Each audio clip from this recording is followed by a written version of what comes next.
words and actions that no one could have expected from a husband.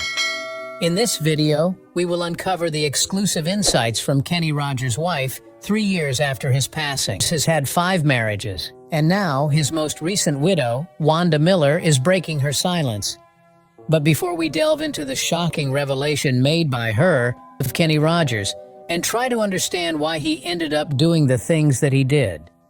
Before the world knew him as a musical icon, he was a small-town dreamer with a guitar, creating the intricate chords of his early years.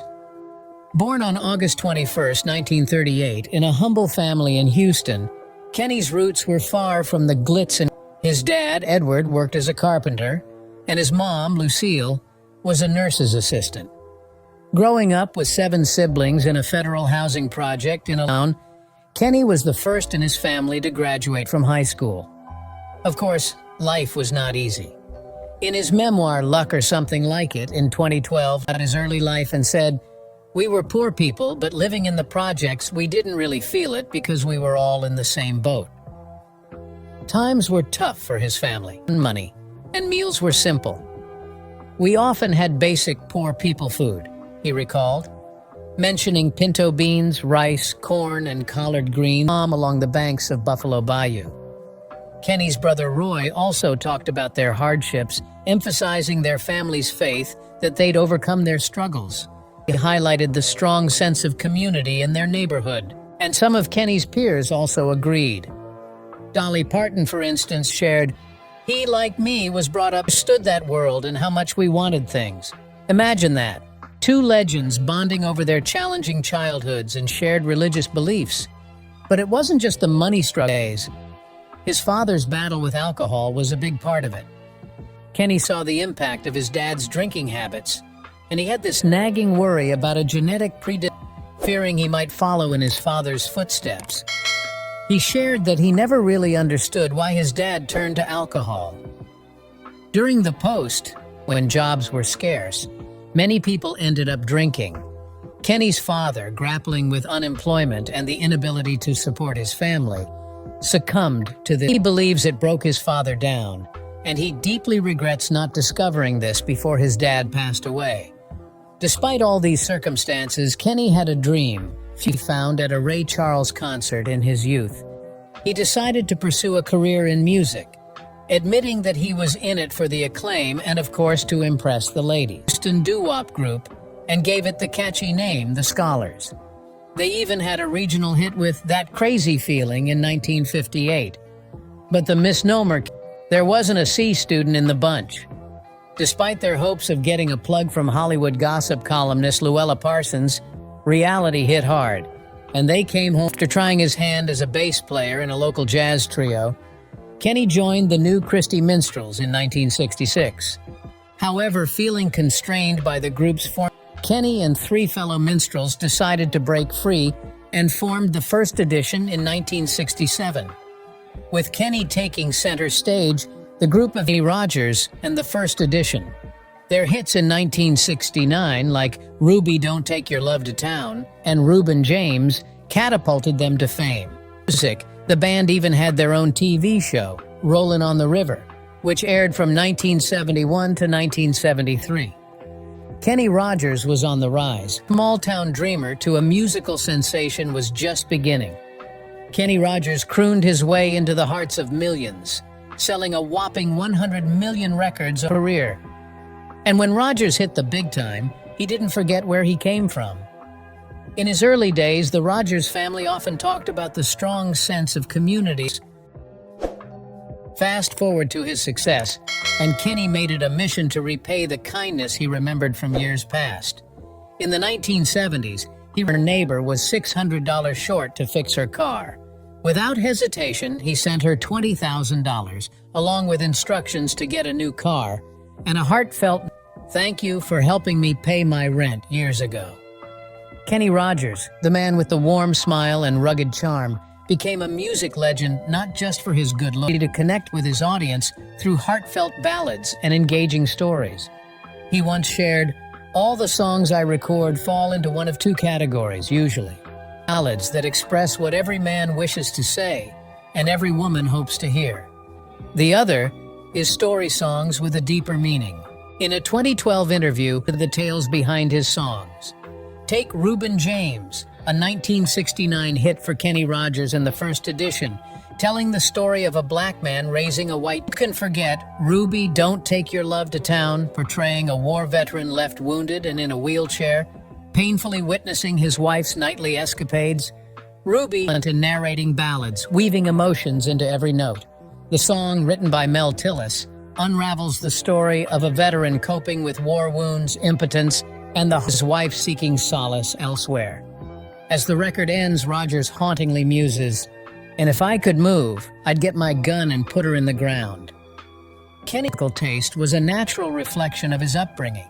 Yet his unwavering dedication to his craft and a prioritization of work over personal life brought about its share of challenges. He tied the knot 5 times. 4 of his marriages with Janice Gordon, Gene Rogers, Margot Anderson, and then actress Marianne Gordon ended in divorce. When Rogers was old, he tied the knot for the first time because Janice was expecting their daughter, Carol. In his memoir, Kenny shared that he truly loved her, but her parents believed he determined to break them apart. Unfortunately, their efforts succeeded, and Kenny regretted that things didn't work out. After the marriage fell apart, he decided that Kenny would have no contact with Carol. As for his second wife, Jean, Rogers admitted they both got bored and they didn't have any children together. Third wife, and they had a son named Kenny. Reflecting on the marriage during an interview, Kenny described it as an exciting relationship that lasted 12 years. Years were fantastic, but the last few turned ugly, partly because of his extensive touring schedule. Moving on to his 4th marriage with Marianne Gordon, Christopher. However, things took a different turn, and their divorce in 1993 became one of the most expensive for its time, costing Kenny a whopping $6. Now, Kenny was no blame game player. Surprisingly, Kenny Rogers, reflecting on his divorce settlement with Marianne Gordon, expressed that she deserved every penny. Recognition of Marianne's unwavering support during the tough times when he was financially struggling and hadn't yet achieved success as a solo artist. When he was still married to his rumors of a secret affair between Kenny Rogers and iconic Dolly Parton were constantly circulating. The tabloids couldn't get enough of the speculation around their incredible on stage, but in their off-stage interactions too. Kenny once openly admitted that they had been teasing each other and flirting with each other for 30 years, convinced that there must have been a romantic history between them, especially considering they were both married to other people. Dolly even shared their special bond in the video Old Friends. In one interview, Dolly expressed, "There was just something about mine and Kenny's chemistry with each other, our friendship, that people really sense what... There are different kinds of soulmates, but with Kenny, I just see him and I smile." Surprisingly, their close friendship never turned into a romantic relationship. Dolly clarified, "We were almost like brother and sister." Despite this, they continued their playful game of teasing and flirtation. In 2017, Kenny cheekily avoided getting romantically involved with Dolly to keep the sparks alive. "I'm a believer that tension is better if you keep it than if you satisfy it," he explained. Sizzling chemistry, Kenny Rogers remained married for most of their decades-long friendship. When Marianne, his 4th wife, was asked if she ever felt jealous of Dolly Parton, she confidently 20. "I never felt uncomfortable at all. I just knew him so well." So despite all the rumors, it turns out, it wasn't any scandal that caused issues in it. He genuinely loved each of these women, and he didn't point fingers when things didn't work out. Then what exactly went wrong? Well, in 2012, he talked about his music for me is like a mistress, and let me tell you, she's a tough one for a wife to compete with. Kenny Rogers, in a candid moment, admitted that his intense passion on his relationships. "When I became so focused on my career, I ended up neglecting my marriages. I blame myself and my love for music. It's like having, and well, the mistress tends to win in a situation like that." With a hint of humor, he added, "I mean, you can't call me commitment phobic. I've been married 5 times. He took things easy, just casually dating around. And guess what? It was during one of those casual dates that he found the one he'd spend the rest of his life. Billy Miner, a friend of Rogers, played his part by setting him up on a blind date at Pritchie Restaurant in Atlanta, Georgia. Amidst a not-so-great date, Rogers happened who was working her night shift. He couldn't be certain if she noticed him, but there was something undeniably special about her. Rogers was captivated by her genuine smile. Out of respect for his current date, Rogers didn't immediately approach Wanda. However, that same night he called the restaurant to inquire about her and of Miller's co-workers. When she found out Kenny Rogers was interested, she was initially skeptical, even tossing the phone number aside. Eventually, she called him back, and their journey of dating began. Miller and Rogers dated for nearly 6 months before Miller gathered the courage to inform her parents. To say they were unenthused would be an understatement. Apart from a substantial 28-year age difference, Rogers was even 2 years older than her. Later in an interview, Rogers revealed that Miller's parents expressed their concerns directly, conveying their disapproval of him dating their 26-year-old daughter. Acknowledging Rogers, a father of 3 at the time, empathized with Miller's parents. He assured them he would never deceive their daughter or them. True to his word, a genuine Rogers and Miller's parents. The couple continued to date for 5 years before exchanging vows on June 1, 1997, at Rogers Ranch near Athens, Georgia, and final walk down the aisle. In a later interview, Kenny Rogers shared that his marriage to Wanda Miller was the most fulfilling of all. Despite having deep affection for, he wasn't quite ready for marriage in the past. At that time, he was immersed in a world of abundance, enjoying the finest things and raking in substantial wealth. Rogers' better half welcomed twin sons into the world in 2004.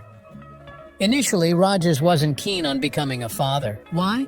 Well, he was worried about his age. Someone will be talking about his or her child going to college, and it breaks my heart.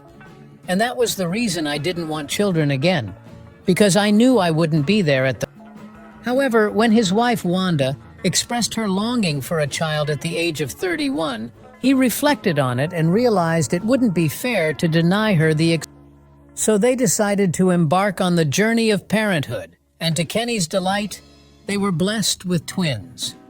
Shortly thereafter, the legendary country redirecting his focus to spending more quality time with his wife and children. Even though his life seemed perfect at that point, in true rocker style, he also had some regrets along the way.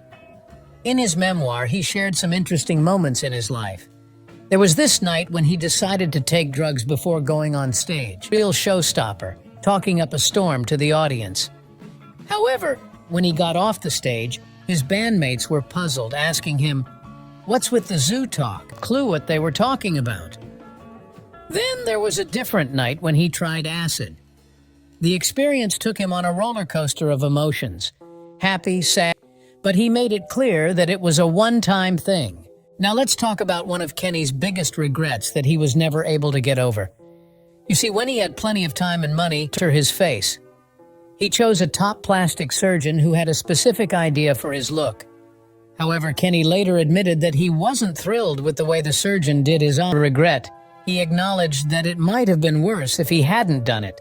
It was just a phase of self-improvement for him. While he didn't love the outcome, he noted that he saw results and decided not to complain anymore. Through all these adventures and a bit of regret, Kenny found solace in the companionship of his beloved spouse, Wanda. What ifs became a bit easier with her by his side. They celebrated 22 years of marriage before Rogers sadly passed away on March 20th, 2020. Into the shocking revelation made by Miller after Rogers' death, let us tell you that there wasn't any official word on him having some scary, terminal disease before he died. Signs or warnings. But it turns out his health just took a nosedive because, well, age caught up with him. You know, the kind of health stuff that comes. And when it came to saying our goodbyes, his funeral wasn't a massive show. Thanks to those crazy times with the pandemic, they kept it small and personal. It was mourning his death, especially Dolly Parton. She was hit hard by Kenny's passing, like really shaken. She even said it hit her like a shockwave. Those duets we all love, they're not going anywhere. But what exactly did Kenny's widow reveal? You see, Wanda, Kenny's widow, just recently, after 3 years, opened up about Wanda shared her emotions, saying she misses everything about him. The love, the support, the touch. Despite this, she quickly moved on and was able to find another lover. However, did you ever wonder what their last days together was like? Movies and his favorite treat, vanilla ice cream with chocolate sauce. Now that's a way to go out, right? And get this, high and mighty guy. No, he was down to earth, teaching his boys the same. Wanda shared a sweet moment too. She was worried about how Kenny passing away. But Justin, one of their boys, had this awesome perspective. He said, "Mom, one thing about Dad passing away at home, his sweet spirit will..." And her response was like, "Absolutely, Justin, absolutely. Can we all give a high five to that?" Wanda finds solace in the presence of little red birds from her late husband, Kenny, to comfort her in his absence. It's almost like a secret language between them. As she talks about Kenny, these red birds on the balcony and peering through the window. She believes it's a reassuring sign that he's still with her, watching over their home. Lionel Richie, in support, is like a brother with the biggest heart, according to Wanda. He checks in every 10 days or so, making sure she's holding up okay. It's elected to the warmth of Kenny's friendships.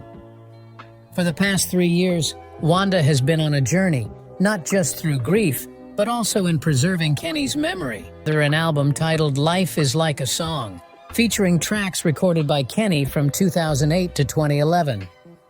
Wanda believes Kenny would be overjoyed and proud. Music had a special way of expressing what every man wanted to say and every woman wanted to hear. Goodbye, a song on the album written by Lionel Richie, is a heartwarming friendship. Now, despite the heartbreak of Kenny's passing, Wanda recently shared in an interview that she has found a way to move forward. What's surprising is her to do so, giving her his blessing and even assisting in the matchmaking process. Wanda's revelation about Kenny's forward-thinking perspective on her future happiness is shocking. Wanda disclosed that Kenny, being 28 years older, always acknowledged the likelihood of her outliving him. In a poignant moment, he expressed his sadness beyond his lifetime. "I'm not going to live forever. I want you to be happy. You're young. I want you to have a full life past me," he lovingly insisted. It's not every day that one with the legendary status of Kenny Rogers